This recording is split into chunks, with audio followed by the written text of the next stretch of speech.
This video is brought to you by Squarespace. Hey, filmmakers, I'm Nick Bodmer. I'm Griffin Hammond, and today I want to find out just how fast is Nick's brand new M1 MacBook Air. Can it beat my Intel-based iMac Pro in a video transcoding speed test?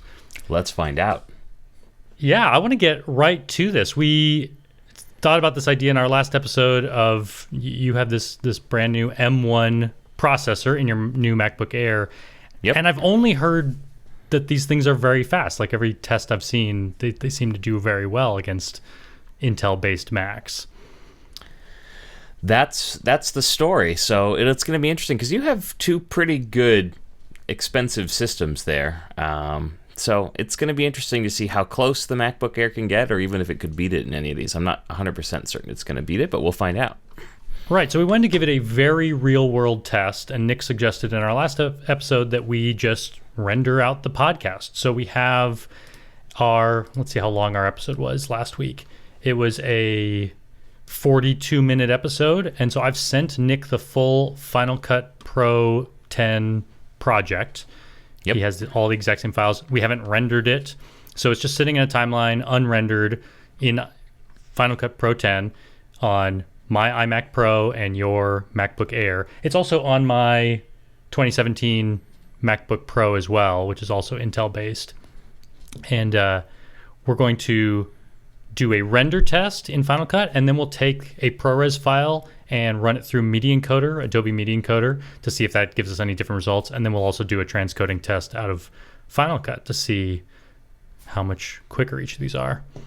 Yeah. So one thing I'm going to point out before we get started, so I do have the new M1 MacBook Air. The MacBook Air has no fan. So my belief is for people who are going to do a lot of video encoding, the MacBook Pro 13-inch, which has the exact same processor as this, will probably end up being a little bit better because it's going to be able to sustain performance for longer. So basically, I think this MacBook Air is going to get up temperature and have to throttle down. We'll see what that looks like. So just so you know the difference between the MacBook Air and the MacBook Pro 13-inch, same chip. MacBook Pro has a fan, the MacBook Air does not. So that's going to make a difference here. All right. 3, 2, 1, render. I can see the CPU core starting to spike up. I've hit 1%. So I'm at 1% as well. I like that we actually gave this a pretty hefty project. Not that there's anything crazy to render in our podcast, but it is split screen. There's a graphic down the middle. It's rendering a 1080 video right now that's 45 minutes long with graphics on top. So this should take a few minutes, clearly. Okay, so just to jump in real quick, this is Griffin and Nick from the future. We have already completed this test, and one of the things we realized as the episode went on is that we were really slowing down our test with screen recording. So we're going to let this one keep going, but you should know that it was a very tight race. And later we'll do a test in Media Encoder that is no screen recording, and it goes much faster. Much faster. I am running this on a iMac Pro. This is actually my work computer, so I did not buy this, but I think this is a 2017 iMac Pro with an 8-core Intel Xeon W, a 3.2 gigahertz processor. And I think when this came out, it was like a $5,000 computer. Let's just do a quick status check. Where are you at? What percentage are you at there? I'm at 8% right now on the iMac Pro. I just hit 10%. Ooh. Now again, though, my expectation is I've got a little bit of a lead here, but it's going to have to throttle back as this render goes on. So you may catch up. We'll see. Yeah. Well, I mean, the fact of the matter is, so right now I'm at 10%. Where are you? I am at 13. Yeah. So I mean, we have a computer that probably retails now for like $3,800. My a few years old iMac Pro, beating. I mean, not quite keeping up with your. How much does yours retail for? The base model starts at $999, I believe. I spec'd up a couple things. I spent an extra $200 to go from 8 gigs to 16 gigs of RAM. Which is something I would recommend since you can't upgrade that later. And then I also went from the base 256 gigabyte SSD up to a 1 terabyte SSD. So mine retails at about $1,650. because it also has the 8-core GPU instead of the 7-core. I don't think that's going to make much of a difference here. But you can get most of this performance, if not 95% of this performance for $1,250. Right. So you're definitely less than half the cost. If you're gonna go out right now and buy a computer, your new MacBook Air costs half as much. Significantly less. 21% I'm at now. 21%. I'm at 17. Okay. I will be interested to see. I am running. Let's see, which version of Final Cut am I in? I know I'm in 10.4.8. I'm guessing you're probably in 10.5, which is the new M1 version. Yeah. So I'm running Big Sur, which is the latest version of Mac OS. Now Mac OS 11, not Mac OS 10 anymore. And can I go up to? I just don't want to stop the background render. Can I go look at the about this app thing? I think you can. Yeah, I think as long as you don't scrub around your timeline, it should keep the render going. Yeah, I'm on 10.5.1. Yeah. So you're on the latest Final Cut. I thought about upgrading my Final Cut, but it looks like it's really just M1 compatibility that they added in the latest edition. And let's see, what's my memory on my computer is 32 gigs. Yep, I'm 16. And yours is 16, yeah. Although I'm looking at memory usage right now, and it does not look like I'm using a little more than half of memory right now, and that's with QuickTime's doing a screen recording, which could have some effect on this a little bit. There's definitely, this is a high resolution screen. It's recording a video of that, so that's impacting both of us.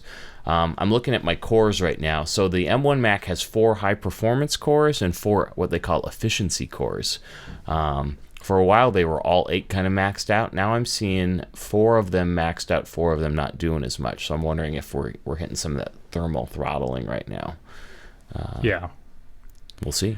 Well, and the reason I wanted to do not just to make it a real world test, to do both Final Cut and Adobe Media Encoder today, is I feel like on this iMac Pro I get fine performance in Final Cut Pro 10, but like nothing blows me away. Where I feel like I get the most speed is when I'm just transcoding a file in Media Encoder. I just can't believe how quick it goes. I haven't really done side-by-side tests on the same files, but I just feel like I get better transcoding time out of Media Encoder. So that's where I'm really curious to see how this iMac Pro does. But so far I'm at 33%. I'm a third of the way done in Final Cut. I am at 36. So it sounds like maybe you're closing the gap a little bit. It's neck and neck. As I start to throttle, yeah. And how's your MacBook Pro doing? The MacBook Pro is at 14%. So. Oh yeah. So it is smoking the MacBook Pro. Yeah. I'm very interested in the new M1 MacBook Pros that sound like the rumor is it's going to come out in Q3 of this year. Because I think I've owned like 4 or 5 MacBook Pros. I think the first one I ever had, I won in a video contest. I remember that. Had 2 MacBook Pros that were provided to me by my employers and then had to give them back. And I think I've purchased 2. And so this is my second one that I've purchased. This is a 2017 MacBook Pro. Let's see. It's a 3.1 gigahertz quad core, 16 gigs of RAM. It's a touch bar model. This might actually be the first MacBook Pro I ever had that I didn't upgrade. Like I didn't manually put in my own RAM because they just don't really do that anymore, right? Right, exactly. It's all soldered on. Yeah, and so this is the touch bar version, which is a cool idea, but I've never really... I know some people like the touch bar for particular apps, but I really don't use it at all. I use it for the escape button, for screen brightness and volume, and it works 98% of the time, but the 2% of the time that it freezes or something is so maddening. It's so frustrating when you're just trying to like change the volume and your touch bar locks up or something. Yeah, the new MacBook Air obviously does not have the touch bar. The MacBook Pro, I believe, does. But they've put the Touch ID sensor, even though it doesn't have a touch bar, it does have a Touch ID sensor for the power button. And that I love. The touch bar, I was always kind of like, it didn't make me crazy, but I didn't really ever care about it. I'm kind of happy it's gone. Yeah. And the rumor is perhaps there will be no touch bar on any of the new MacBook Pros. We'll see if that comes to fruition. I don't know. Well, yeah, that's what's potentially exciting is I'm really looking forward to an M1 MacBook Pro because, one, my battery life on this current MacBook is not great. I feel like this is the worst battery life I've had on any of the MacBook Pros I've ever had. I'm just assuming like they probably are putting faster and faster processors all the time, and they're putting brighter and brighter screens all the time, and maybe the technology hasn't kept up. Right. And so like right now I'll start the day with 100%, and if I go work in the living room for 2 hours, I feel like I'm down to 15% battery. And I had a similar experience when I was on that private jet flying around making videos. We'd be on like 90-minute flights or 2-hour flights, and I would start with a 100% battery, and I would try to do as much editing as I could. And I know I'm doing like editing and transcoding. These are the most battery intensive things I could be doing, but still I'd make it like halfway through the flight, like 40 minutes or an hour, and I'd be pretty low. And so I'd have to go to the back of the plane and plug into this, like I'd have to move the coffee pot and plug it in behind there. Yeah, I think battery life is going to be a lot better.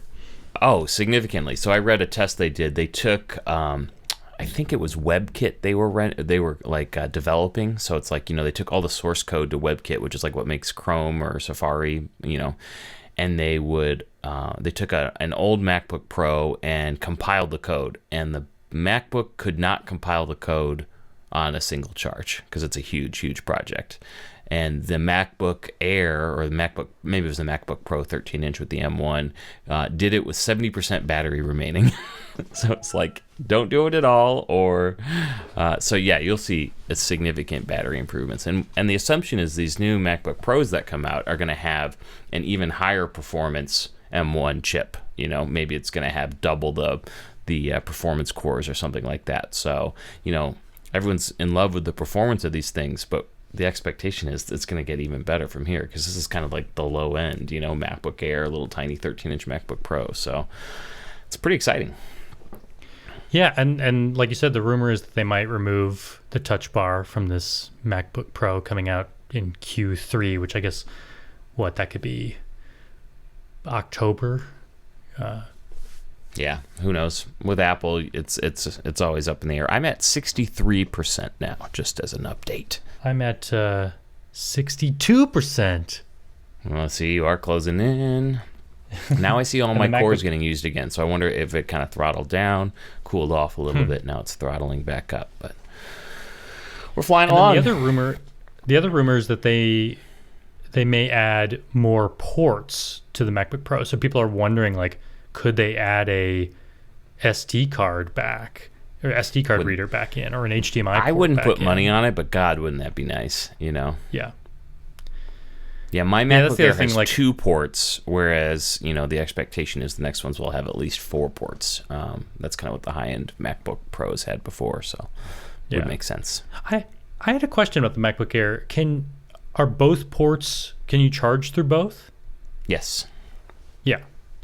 Yeah, so I use and actually we're going to talk about this later. We got a great question about docks. So I have a dock. The MacBook Air is just on a stand, and I'm plugged in with a single cable that charges it and hooks up the monitor and all my peripherals and everything. So it makes it really nice and easy. Yeah, I kind of miss my last MacBook Pro might have been the perfect one. I feel like it had great battery life. It had a SD card slot, an HDMI port, and now I need a dongle to do all of that. So I don't know. Maybe Apple's listening. Maybe they're going to make this next one a great computer. Perhaps. Okay, I'm at 71%. 74. Okay, you're still leading. 3/4 of the way through. And where's your MacBook Pro at? Yeah, if this was just a test between my MacBook Pro and your MacBook Air, you'd be crushing it like 3 times. I'm at 26% right now. Wow. And this is actually a good test. I've never run any sort of speed test between my two. These are the 2 working Macs I use. One for in the office and one on the road. Haven't been doing nearly as much on the road in this last year. But now I know for certain I get about 3 times the performance on the iMac Pro. Does that kind of feel right? I mean, do you feel that speed difference on the iMac Pro, that it's that much snappier? Like I said, I do in certain cases. Like there are still times on an iMac Pro when I'm editing and scrubbing through footage, and it could be a little jerky, or there's little things that you just think like, oh man, even on an iMac Pro, it's not playing back perfectly. But then it always feels like it's when I'm transcoding, that's when I just see the speed that I would just never see on the MacBook Pro. Right. So yeah, I mean, if you told me I could do cores. 5 times the transcoding speed, I'd probably believe it. But there's something about the performance of, I mean, I can edit in Final Cut on either one. They both feel about the same to me in terms of just like playback. And are you doing most things in 4K these days, or do you edit in 1080 timeline still for work?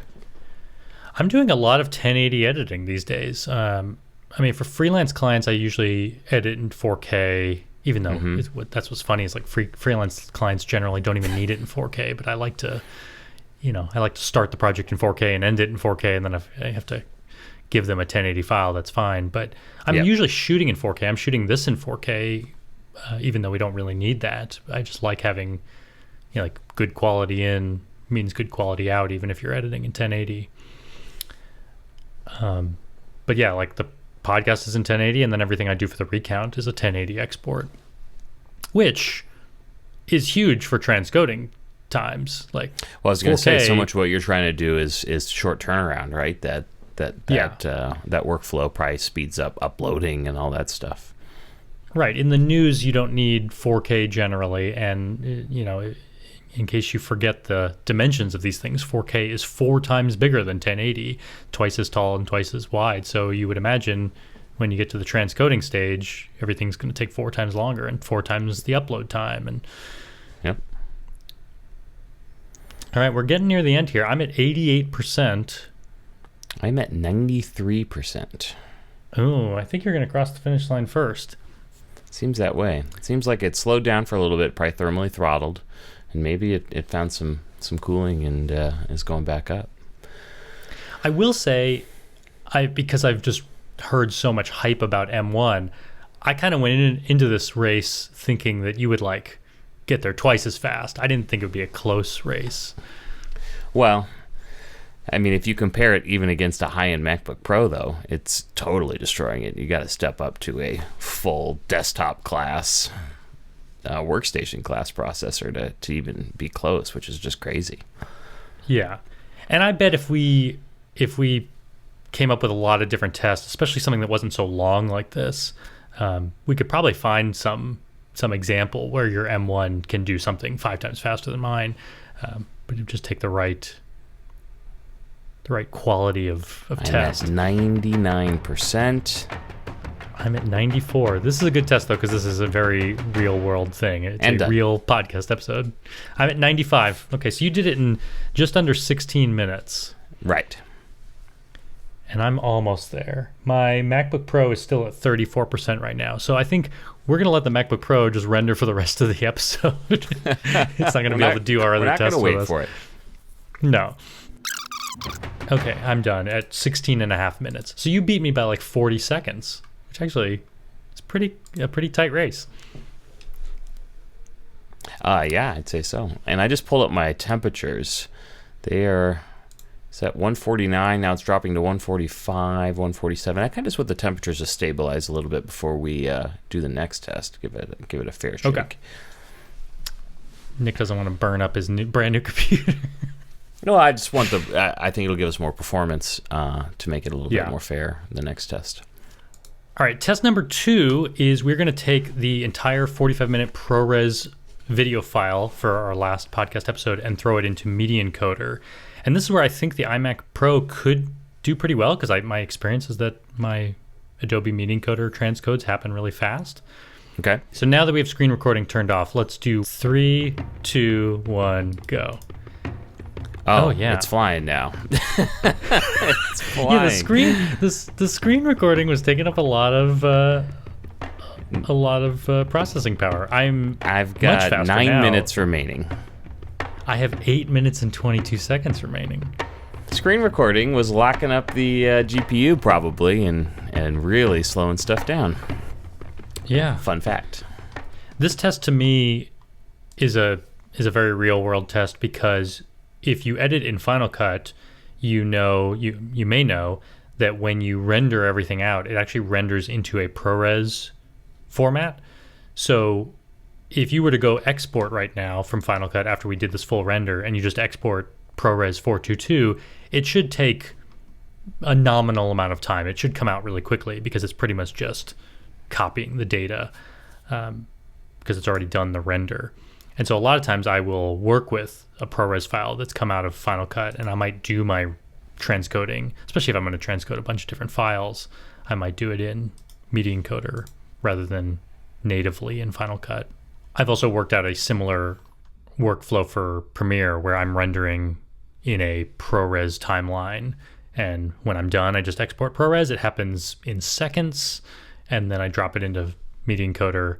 And then for work, most of my exports for work are like 2-3 minutes long, not 45 minutes like this. So they go pretty fast. I can usually render in like 30 seconds, like do the transcode in 30 seconds.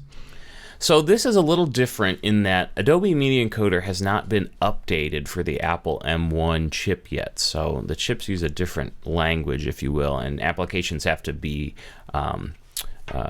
compiled for that. So this is running in what Apple calls Rosetta 2, which is a translation layer. So it's taking the Intel commands and translating them. So this is going to be the hardest test, I would say, for the M1 Mac because it's having to do that translation.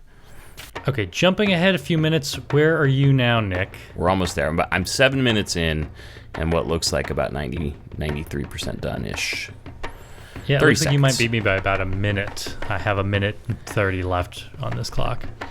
So that's interesting to note. Screen recorder is going to really mess up these tests. So I apologize we can't show you what it looks like, but I can tell you I have 15 seconds to go. Getting down to it. So I'm going to beat you again.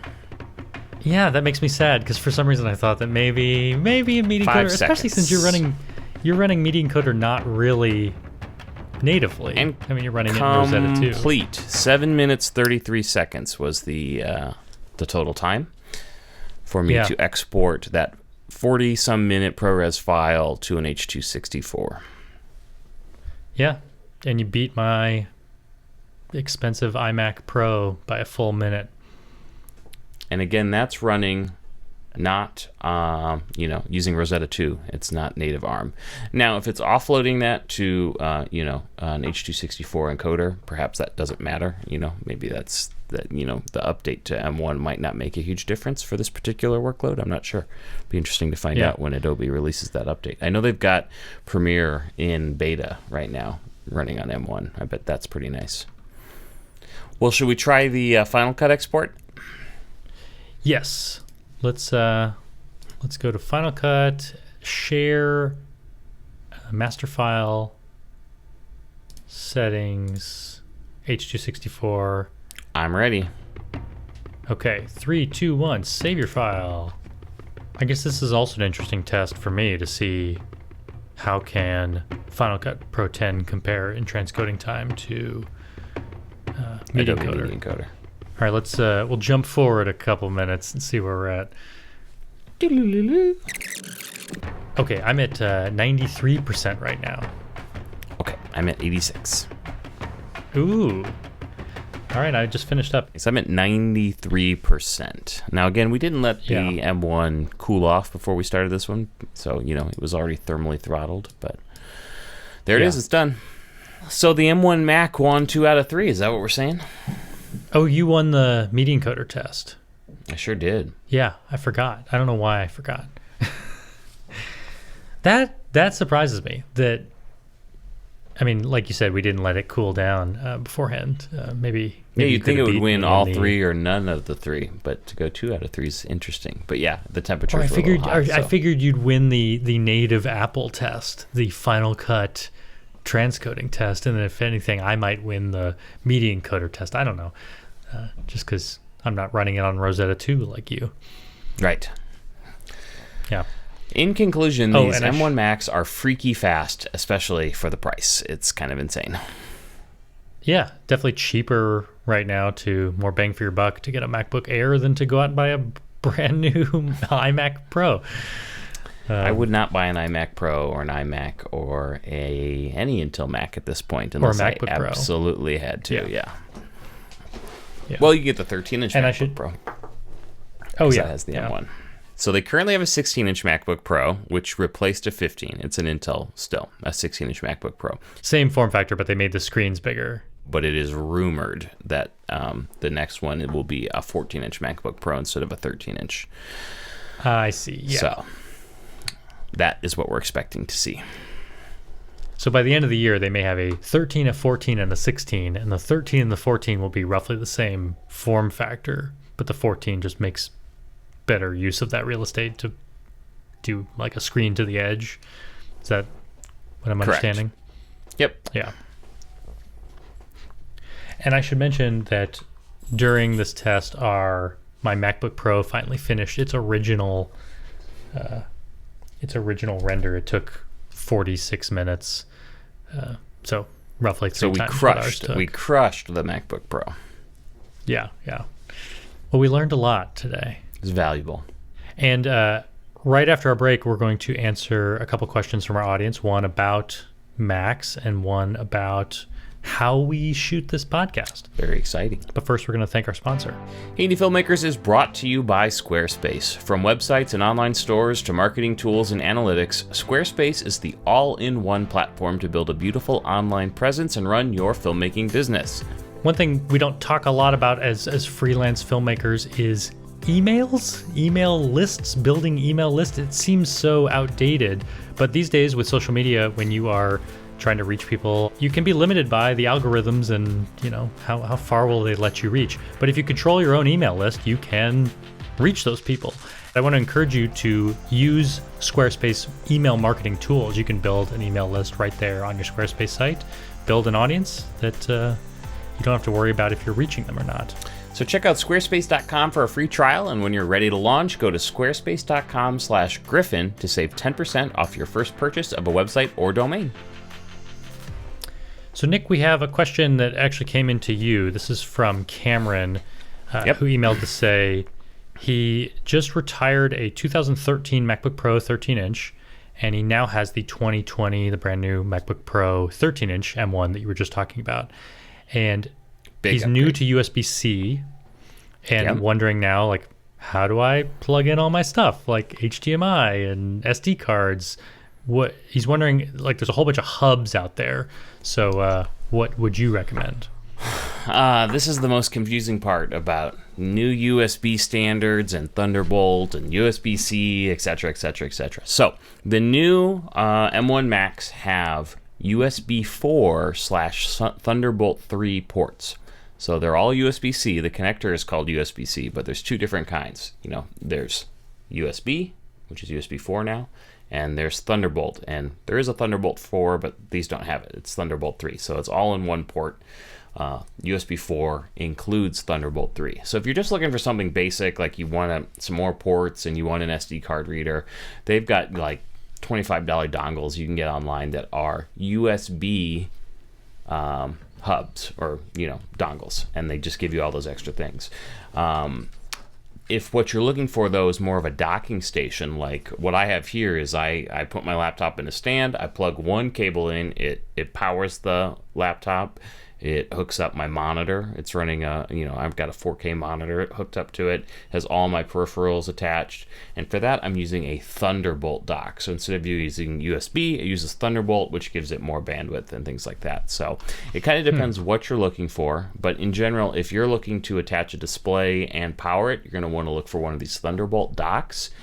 Or if you just want an SD card reader and some extra USB-A ports, one of these little cheapy dongles will work fine. So I, of course, went to the Wirecutter where I always do. They recommend a USB-C hub called a VAVA 7-in-1. It has 3 USB, it has HDMI, USB-C power pass-through, meaning you can plug in your power adapter to it and it'll send the power along, and SD and micro SD readers, $25.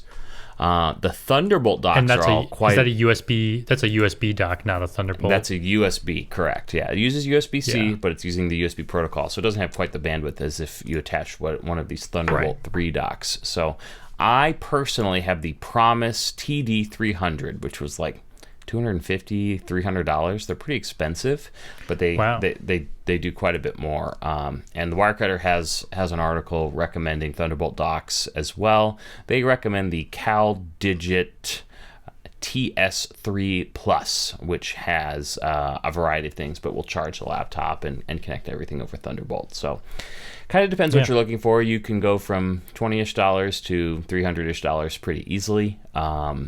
Thunderbolt, if it's a permanent desk setup and you just want something sitting on your desk that's going to have full bandwidth, I would go with the Thunderbolt 3 dock. If you're just looking to plug in a few random peripherals that aren't bandwidth sensitive and not trying to do a bunch of extra displays, etc., go with one of the cheap USB hubs. And the Thunderbolt dock, is that just one port it needs?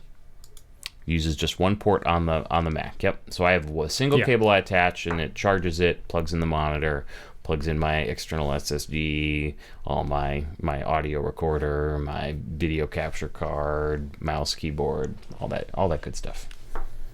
Yeah. I have a little cheap USB-C, clearly just USB adapter. I think it was like $25 or something. I got it years ago for my Nintendo Switch. That's what's kind of cool, is that USB-C is such a versatile peripheral or port that it can do HDMI out from my Nintendo Switch, or it can do HDMI out from my MacBook Pro. And then I also got these were popular a couple of years ago. I have one of these little HyperDrive dongle things. Well, it's not even really a dongle because it doesn't dangle. It just plugs right in to the side. It kind of it's like an aluminum thing. It's trying to match the MacBook Pro. It has 2 USB ports, and then it turns that into an SD card reader, 2 USBs, and it has a little HDMI on the back. It does seem like a lot of these that you go out and buy will do all those things for you. Yeah, handy. And then we have a YouTube comment that we got from Zach Darcy, who was wondering, this is a good question that I think we've addressed a few times over the years, but I think it's always interesting to hear this question. He was wondering if we ever consider running Skype or FaceTime, because as we've acknowledged in many episodes, we can't see each other. We're both recording video, but we're not actually seeing each other. Nick's just in my ear on a FaceTime audio call. And he's just wondering, why do we do that to ourselves? Why do we put ourselves in a position where we can't see? I mean, the idea was we wanted it to have as low latency as possible, so we talk over each other less. We still talk over each other a little bit, which it's one of the times I wish we were an audio-only podcast, because you can clean that up in an edit, remove the other person talking and tighten things up. When we shoot video, that becomes less possible. And the idea was, if we use anything with video, that latency could be increased. We never actually tested it, as far as I know, so we could be wrong. Maybe it doesn't cause a problem, but that was the assumption. If I recall the origin of our podcast, the first episode we ever did was in person, and we've done a few in-person episodes over the years. Clearly, I mean, that has its own challenges, like picking us up on each other's mics, but there's no latency there. I'm sure that the first time we did it remotely, we tried a FaceTime call or Skype or something. And I feel like we must have done a few episodes like that, but I think we just knew that we were getting some pretty annoying lag, because there'd be, I'd ask a question and I'd wait a second before you started responding. And then in the edit, we had to deal with that. It was kind of like finding this average of where is the delay not the worst. So that's why. That's why we don't do it. Yeah. And so we just started. There's very little we need to actually see each other for. I mean, occasionally you're showing off something you've got on your desk or something like that, but for the most part, it doesn't matter that much. We even tried phone calls for a while, and I think phone calls also had a decent amount of lag, and so we kind of settled on FaceTime audio over audio Wi-Fi. Is what we're using. Yep, it seems to be the best. Right. Because we care about our audience. We want you to not have to wait for us to talk too long. We are willing to sacrifice our vision of each other. Yeah. As I just demonstrated, since we just spoke over each other, that's what we're talking about. Yeah. Cool. Well, I think we should get out of here before we crosstalk too much and just ruin the whole episode. Exactly right. Well, good luck with your expensive, slow Mac. I look forward to the day you step into the future like me. Well, that'll be the interesting thing about Q3 of this year, when I think I probably will get a new MacBook Pro, but then I'll have this MacBook Pro that presumably will really outpace my iMac Pro on my desk. Yeah. You have to tell your work you're going to need a new iMac when they come out with the new ones that have the Apple Silicon chips. So, right. Well, thanks for helping me with this test today. This was fun. Thanks for putting up with our challenges around screen sharing while we tested it out. It was interesting. Fun fact. Oh, and before we go, one last thing I just wanted to mention was, because we saw this feedback a lot in our last episode, and it was pretty predictable. I won't say it again this time, but I spent the last episode saying the code word that sets off a Google Home device. Yes. I kept saying those words to my own Google Home device in the episode, and it was setting off people's devices, and so I apologize. In the future, we will we'll bleep them or something if we have to say it. Yeah, I think we'll either bleep them or we'll give a warning if we feel like in the last episode, it felt like I had to say it. I don't know. I guess I could have bleeped it. You could have bleeped it. That would have probably been the right thing to do. But that's a funny thing to have to censor, is home automation. I listen to all these tech podcasts, and they talk about, those voice assistants quite frequently, and so they come up with phrases like "ahoy telephone" instead of the other one, and that's what they say on the podcast. Now, you were actually trying to trigger that to show what it did, so you had to say the real thing. Yeah. But if Amy and I are trying to talk about the Google and talk about examples of things you could say to it, but we don't want to set it off, I think I usually say, "Hey G." Do you have something you do with your Alexa to not talk about it? I don't really talk about her very much. I just use her. Well, that sounds horrible out of context. Yeah, that's not who you are. Anywho, it's been a pleasure. Let's wrap it up before I put my foot in my mouth talking about home assistants. I think the irony of this is that we start with H.264 files in the beginning on the camera. We put them into Final Cut. Go to ProRes. Final Cut natively edits H.264, but then when you render, it goes to ProRes, and now we're telling it to go back to H.264.